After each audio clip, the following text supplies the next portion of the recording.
आज हम लोग प्रश्नावली 6.2 क्वेश्चन नंबर 7 देखेंगे। क्वेश्चन नंबर 7 में है कि प्रमेय 6.1 का प्रयोग करते हुए सिद्ध कीजिए कि एक भुजा के मध्य बिंदु से होकर दूसरी भुजा के समांतर खींची गई रेखा तीसरी भुजा को समद्विभाजित करती है। तो ये सवाल देखते हैं। तो इसके लिए एक ट्रायंगल बनाना पड़ेगा। तो सबसे पहले देख लेते हैं ट्रायंगल बना के। तो हम यहाँ पे एक एक्स्ट्रा पेज में ट्रायंगल बनाते हैं ताकि जो है कि सवाल बनाते समय इधर उधर खिसकाना नहीं पड़े। तो यहाँ पे देखते हैं कि ABC एक ट्रायंगल लेते हैं, जो कि यहाँ पे कह रहा है कि एक त्रिभुज है ना, एक त्रिभुज के भुजा के मध्य बिंदु से, एक भुजा के मध्य बिंदु से। तो यहाँ पे हम ABC एक त्रिभुज लेते हैं। इस त्रिभुज के एक भुजा यानी कि AB या किसी भी भुजा से ले सकते हैं, BC से भी ले सकते हैं, AC से भी ले सकते हैं। तो चूंकि हम यहाँ पे AB लेंगे, ट्रायंगल सीधा बनेगा, थोड़ा आसान लगेगा समझने में। तो इसलिए जो हम AB का मध्य बिंदु ले लेते हैं और इस बिंदु का नाम ले रखते हैं हम D। अब कह रहा है कि एक मध्य बिंदु से होकर दूसरी भुजा के समांतर, यानी कि दूसरी भुजा के समांतर खींचना है। तो यहाँ पे जब D बिंदु लेंगे तो इस भुजा के समांतर नहीं, इस भुजा के समांतर खींचते हैं। BC के समांतर एक रेखा को खींच देते हैं। ठीक है। तो अब देखते हैं कि ये BC के समांतर खींचा गया और जहाँ पे ये AC को काटता है इस बिंदु को हम नाम देते हैं E।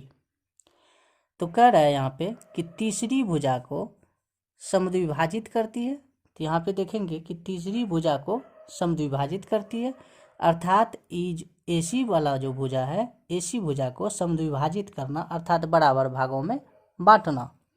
तो यहाँ पे देखेंगे, तो चलिए हम पहले देख लेते हैं कि सवाल में क्या दिया गया था और इसके हिसाब से। तो यहाँ पे सवाल में कह रहा था कि एक त्रिभुज लेना है जिसमें एक भुजा के मध्य बिंदु से दूसरी भुजा के समांतर एक रेखा खींचना है और यह बताना है, यह सिद्ध करना है कि वह तीसरी भुजा को समद्विभाजित करती है, ये दिखाना है। तो यहाँ पे चलते हैं कि दिया है,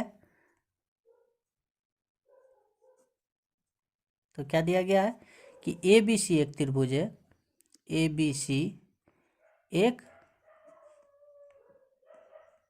त्रिभुज है जिसमें भुजा AB का मध्य बिंदु, AB का मध्य बिंदु D, मध्य बिंदु क्या था, D है। तो यहाँ पे देख रहे हैं ट्रायंगल में कि AB का मध्य बिंदु D है और इसके साथ साथ क्या कह रहा है, D है और साथ ही क्या देख रहे हैं हम कि साथ ही जो है कि DE समांतर BC, DE समांतर BC है। तो अब यहाँ पे देखते हैं कि ABC एक त्रिभुज है जिसमें कि भुजा AB का मध्य बिंदु D है और साथ ही DE समांतर BC है। तो अब हमको यहाँ पे सिद्ध करना है। तो सिद्ध क्या करना था, तो इसको देखेंगे कि सिद्ध करना है कि जो है कि तीसरी भुजा को समद्विभाजित करती है, अर्थात जो है कि तीसरी भुजा जो यहाँ पे देख रहे हैं हम ट्रायंगल में AC को समद्विभाजित करती है। तो समद्विभाजित तो दो तरीके से हम व्यक्त कर सकते हैं। या तो हम ये कह सकते हैं कि E बिंदु AC का मध्य बिंदु है या AE बराबर EC, AE बराबर EC। यदि यहाँ से यहाँ तक की दूरी, A से E तक की दूरी और E से C तक की दूरी, दोनों की दूरी यदि समान होता है तो हम कह सकते हैं कि ये मध्य बिंदु है। या तो हम कहेंगे कि यदि E AC का मध्य बिंदु है तो अर्थात ये दोनों समद्विभाजित है, तो दोनों एक ही होता है। तो यहाँ पे हमको सिद्ध क्या करना है, तो सिद्ध करना है हमको,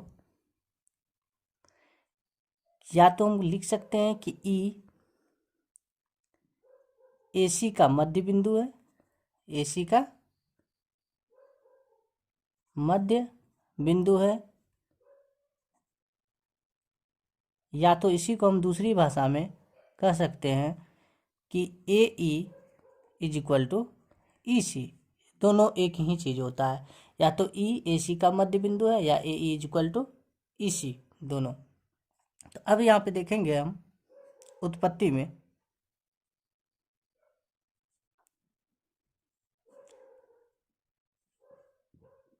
उत्पत्ति में देखते हैं कि चूंकि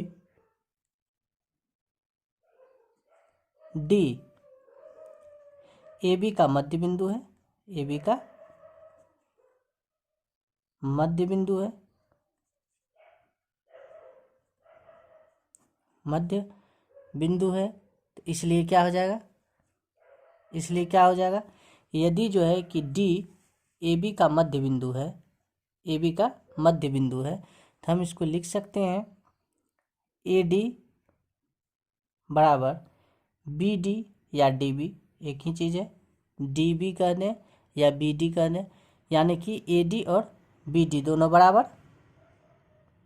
अब यहाँ पे देखेंगे, या हम इसको ऐसा लिख सकते हैं, या हम इसको ऐसा लिख सकते हैं कि ये जो है कि A D is equal to B D, या तो A D upon B D is equal to 1। अब यहाँ पे देखेंगे कि इज इक्वल टू 1 कैसे हो जाता है।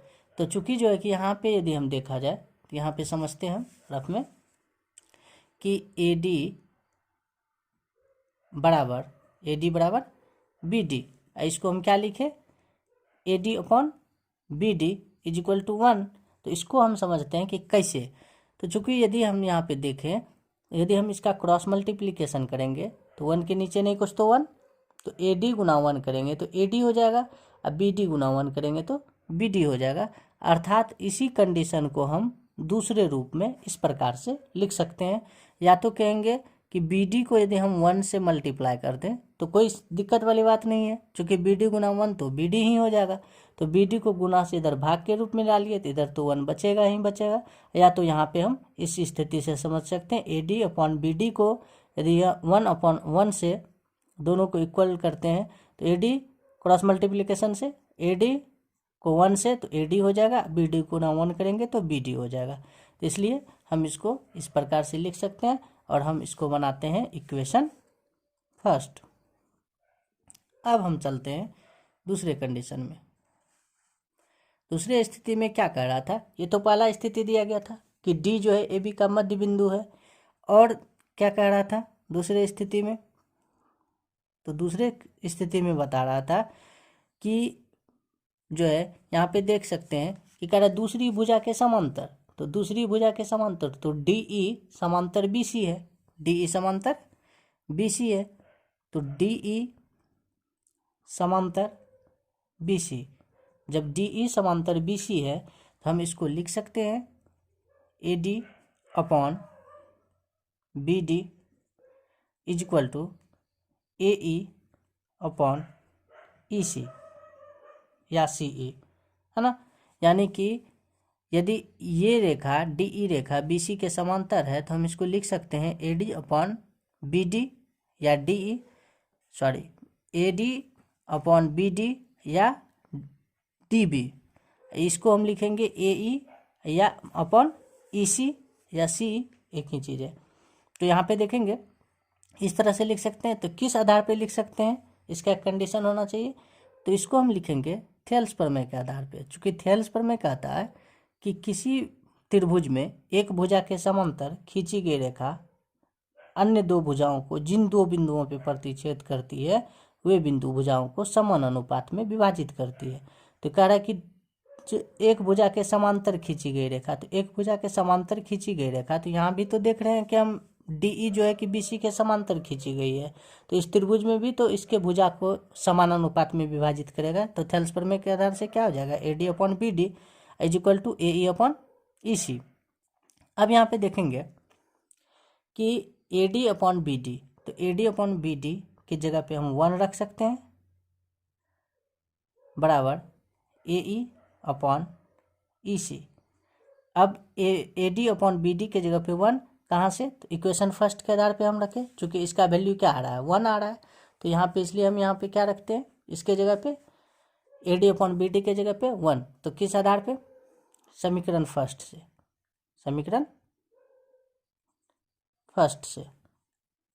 समीकरण फर्स्ट से रखते हैं। अब यहाँ पे यदि हम इसके नीचे नहीं कुछ तो वैल्यू 1, तो अब इसको हम यदि क्रॉस मल्टीप्लिकेशन करेंगे तो मेरा क्या निकल के आता है कि AE is equal to EC, AE is equal to EC, यानी कि ये दोनों स्थिति क्या AE बराबर EC निकल के आ गया। या तो अब यहाँ पे देखेंगे कि निकल के आ रहा है AE is equal to EC, तो AE यहाँ पे देख रहे हैं चित्र में AE is equal to EC, अर्थात ये दोनों भुजा क्या है बराबर है। यहाँ से लेके A से लेके E तक और E से लेके C तक ये दोनों भुजा क्या है बराबर है, अर्थात अतः जो है हम कह सकते हैं कि बिंदु E